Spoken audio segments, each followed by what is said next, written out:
morning, all. I was recently suspended on account of playing copyrighted music during one of these podcasts when I was talking about the BLM movement. So I'm taking a risk here and I may get another copyright strike, which means that I can't upload again for 2 weeks. And I was thinking of only uploading gameplay videos because those can't be copyrighted. So YouTube sucks, but I'll give it a shot. So I'm gonna cover a rather hard topic today. And at the risk of being downvoted to oblivion and then reported again for having material that doesn't coincide with the public view, here's me talking about BLM and not BLM as CO2. And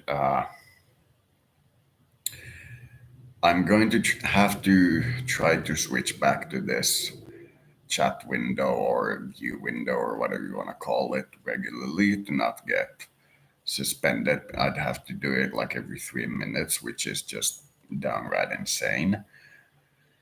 And I also thought about using other platforms, such as I think I used TikTok or Twitch or something. It was Twitch, I think. And I couldn't, after I made the video, find the upload of the video, so I couldn't share it here. So even that isn't good. So without further ado, let me start my little phone device here. And let's see what we got. Hello, guys. And I'm going to be proposing a solution to the CO2 crisis that doesn't require the usual. And the usual answers are either banning the use of carbohydrates so fast that the economy plummets to such a degree that we'll have 600 million people dying of famine every 5 years or so. I know because I modeled this. And the other option is to limit population growth. And that's most likely going to result in a mass uprising against anybody who tries. So that leaves the options of doing it covertly, which is going to increase the pressure on what you'd call the Illuminati. And they're going to be us in that case, anybody who belongs to anything resembling the dominant group at the moment. So we have basically one solution. We already tried the iron fertilization thing, which is to add iron dust, basically rust dust, into the oceans to create an algae bloom, because we have been accidentally or intentionally, depending on your view, increasing the amount of nutrients in the ocean by farming on land and having that nutrient seep into the ocean. And the only nutrient that is lacking to create an algae bloom for CO2 is iron. So if we add iron, we'll have an algae bloom of the type of algae that eats up CO2. Now, the problem with that is, as I kind of predicted, was that if we increase the algae amount, we're going to see the oceans turn into mush.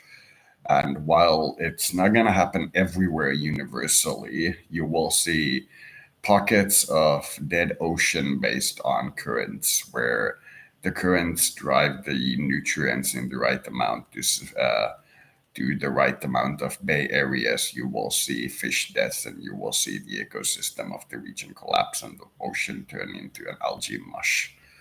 So that didn't work, and I predicted it, but we had to try it and it just didn't work. It would have been the cheapest method to suck up the CO2 from the atmosphere, and it would have been resequenced back into raw carbon at the bottom of the oceans and into the food chain as the top level algae sinks down to the more deeper levels of the ocean. It would have also increased the amount of fish populations, etc. But at the amount required to successfully remove the carbon from the atmosphere, we would have poisoned the oceans, so it didn't work. So now we know, we have the actual research data to prove it, because the Illuminati guys tried it. So if somebody says we can iron fertilize the oceans to suck up this problem, you can tell them to go fuck themselves. Sorry for the bad language. It doesn't work. So of the remaining options, there are still a few. Some of them are high-end magic in that we could add particles to the atmosphere that would heat up and rise in the atmosphere far enough where the solar wind can carry them away. That would be insanely expensive and difficult to do, but theoretically possible. There are other geoengineering aspects, such as adding sulfate to the high levels of the atmosphere, which would reflect the sunlight back. But the problem with that is that if we stop adding sulfates to the atmosphere, you're gonna see the planet boil, and not in a matter of 100 years, it'll happen in 5 years. So that's dangerous. But instead of reflecting sunlight, some options such as gathering the excess heat and transporting it off the planet are theoretically feasible, but I wouldn't recommend it. Now, of the remaining technological solutions to this, there is one that I'd like to draw your attention to. And I can feel that the ecological woman is, ow! The ecological woman is following me because I feel every time I mention her sharp punch in my face. So I can tell you that I hear you. And the thing is that of the remaining available choices on how to deal with this carbon problem, there is a small handful of ideas that can theoretically be tried until the only solution remaining is basically either reducing emissions while growing the economy, in that everybody still gets richer while emissions go down, or reducing the economy and still reducing the emissions, which means that the poor people also get poorer because you cannot reduce money from one end of the scale, you have to reduce it from all. Now, I would personally prefer not to make everybody poorer, but you gotta do what you gotta do. So, the remaining option that I think is, let's say, something we might want to try is this thing called artificial tree. Now, it sounds bad. It sounds like you're making carbon capture and resequencing technology, which is insanely inefficient based on how much energy it uses to capture the carbon. And it is just insanely inefficient. But artificial trees are tree-like shapes which contain racks of algae that grow in water and in sometimes nutrient solutions, but that isn't required, only water is required, with contact with air and the fact that they suck up CO2 and then produce algae in the container. And they are run by just solar light, they are run by sunlight. So they are, in essence, artificial trees. Now, one tree, according to these studies, is supposed to be around 1,000 times more effective than a normal tree.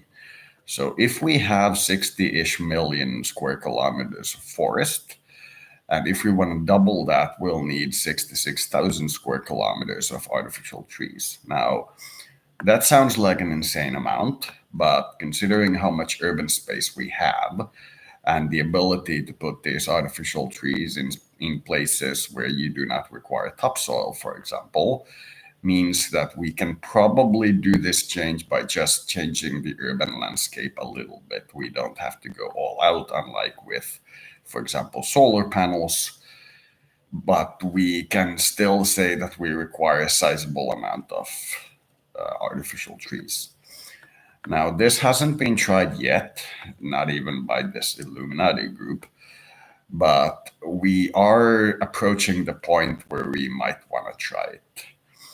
The idea would be to build these racks and then filter the bacterial goo into a container, which is then full of the goo, and then possibly use it as something along the lines of fertilizer or land, or simply protein for animal feed or something along the lines of sequestering it back to the environment. But to sequester it well, we would need it to hold its place in the environment for a long time. So I would recommend burying it and making it fertilizer for forests. That's what I would recommend. We could also build a physical containment system for it. Say that each one of those is once it gathers enough CO2 emptied, and then simply put in a place where the CO2 from the bacteria isn't digested back into the atmosphere, such as a properly functioning landfill. But it is still somewhat preliminary to do the study yet, but I would be interested. And the hope is that we will need to build something along the lines of 600 square kilometers of artificial trees, and we will see a noticeable decrease in the local CO2 in the atmosphere. It should be noticeable enough that if we do the same study on a large scale, we can expect global changes. But we would preferably start with a small scale study. I would recommend finding something along the lines of a city with a high population and pollution numbers, and building it there as a test case to see if it's efficient at reducing the atmospheric pollution and seeing what occurs. That would be appropriate for this juncture. If it works, we don't need to build enough of them that their CO2 intake is the same as the entire natural forest system of the planet, because that would, needless to say, make the CO2 in the atmosphere too scarce. But if we do build it and it actually does work, we will not be needing to build many of them, and we will still be able to push the CO2 into the negative rather quickly. If it works, we can give coal a break. We can give it some more time for people to adjust away from it.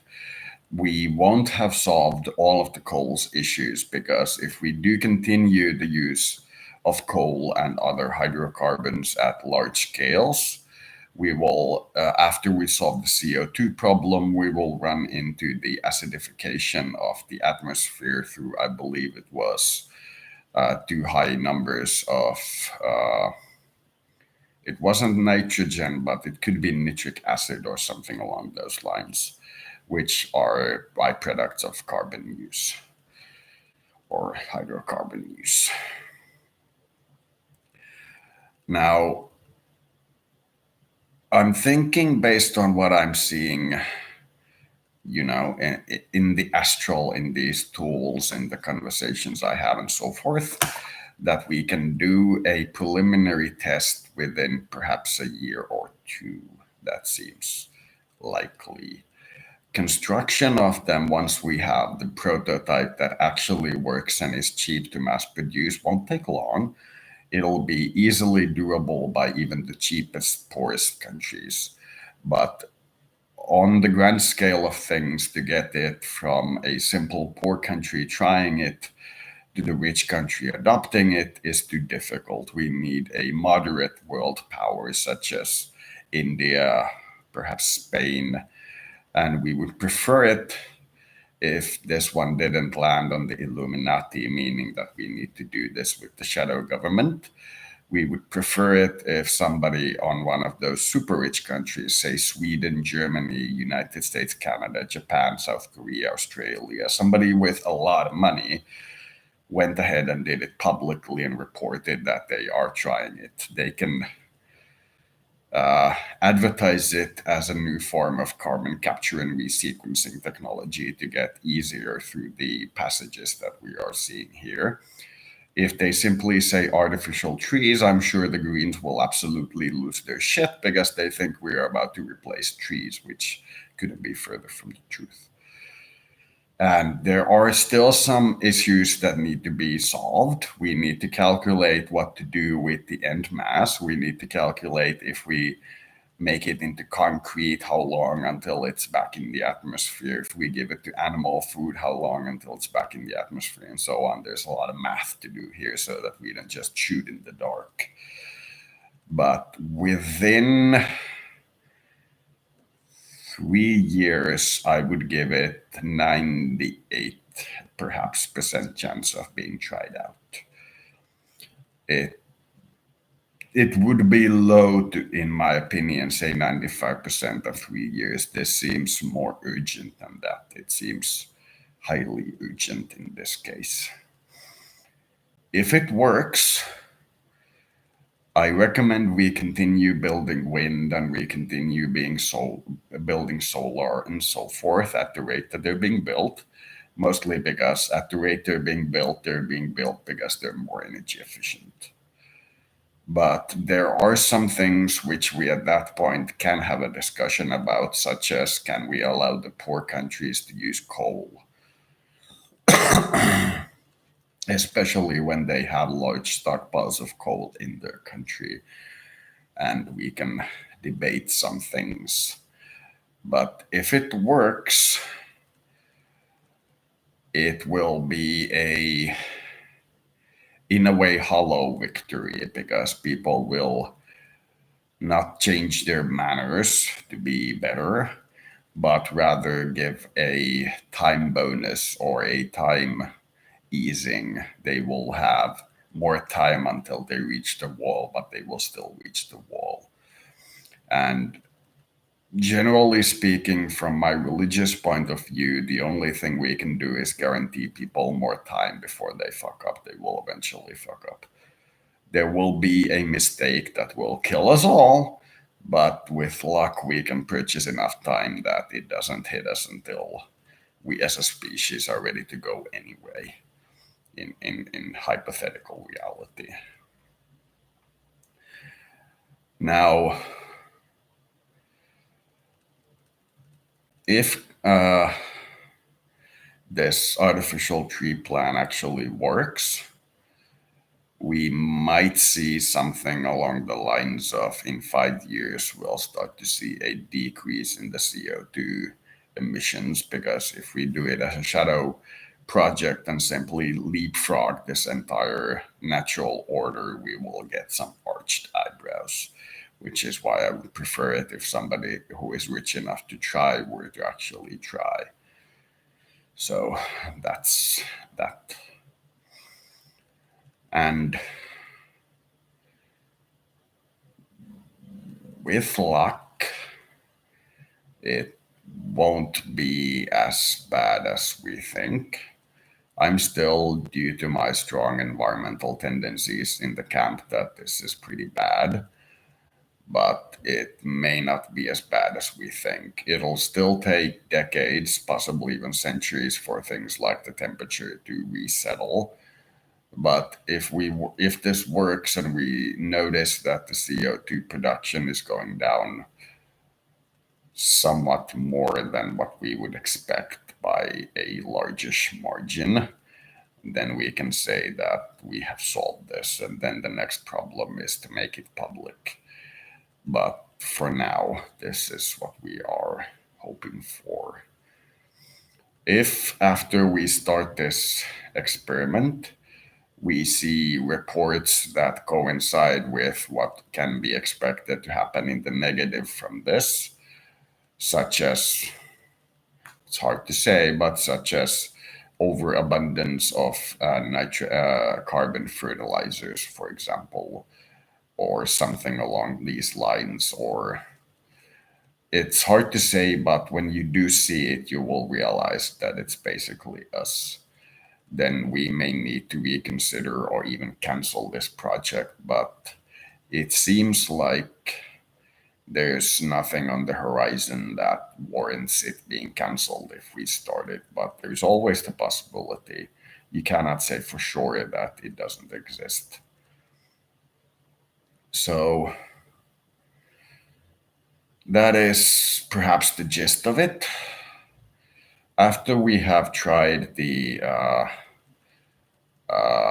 CO2 thing, the only viable realistic way is either carbon capture resequencing, which doesn't turn it into mush, turns it straight back into carbon. But that is insanely energy efficient when your energy is being produced by mainly carbon. And thus, it isn't really a solution until our energy grid is mostly green, then we can start building carbon. Reforestation isn't going to solve this issue for obvious reasons. And then the last option I can think of is the cooling of the atmosphere by artificial means, such as sulfate release. But the problem with that is that if we cool it by artificial means and stop cooling it while the CO2 is high, we will see an acute boiling reaction. So once we start down on that particular path, we'll have to continue on that particular path. So there will also be other things such as sunlight appearing purple, as well as other things of weird nature. So I would prefer to stay away from it for the moment. But it is on the option list. Some say green, but it would not be yellow or white. So we could try the carbon thing today, but the math that we have is too preliminary to say that we have solved all the issues that we can think of before trying, because this isn't something we'd like to build as a crash project, because we can only try this once, and if it fails on the first attempt, it is unlikely that this particular shadow folk will allow it being tried by the shadow folk again. Somebody in the non-iron fertilization, or somebody in the iron fertilization community can still try it, but they will notice their plan can still be tried, but they'll notice objections that seem coordinated because we have tried it before. If you want to do it locally to increase fish population, then fine for you. But as a solution to CO2, no. There are too many things to count as potential problems with the artificial trees, amongst them the end product needing a place, as well as how many metals do we need, how the bacteria reacts if it's broken and dispersed into the atmosphere, how difficult it is to mass produce, how expensive it is, and so on and so forth. And while these can be studied quicker than we are doing, they can't be sidestepped completely. So we will see. So that was my take on this. And I'm just doing this to give you some idea of what us shadow folk are trying and what the super rich are actually doing about this and what we are thinking of. If these geoengineering projects all fail, then we have the option of either reducing pollution while we also reduce GDP per capita, or reducing pollution while we also increase GDP per capita. And both of those options are horrendous. If we reduce it as fast as we can while still increasing the GDP per capita at least somewhat, the planet will be by 2200 4.5 degrees hotter, but everybody will be able to cope with it. The problem with that is that everybody will have air conditioning and an airproof apartment, but going outside will set you on fire. Now, being poorer means that there will be mass casualties on the planet on the scale that you have never seen before, because the poor are already holding on by tooth and nail. And if we only strike at the rich, somebody else will be rich, and the rich will be poor, and we will need a new method to strike against the new rich. So that doesn't work either. It's just resequencing of wealth, and that has already proven to be a failure due to the communism capitalism war. But that is about the size of it. So thank you for participating in this, and that is about the best that I can do. Thank you.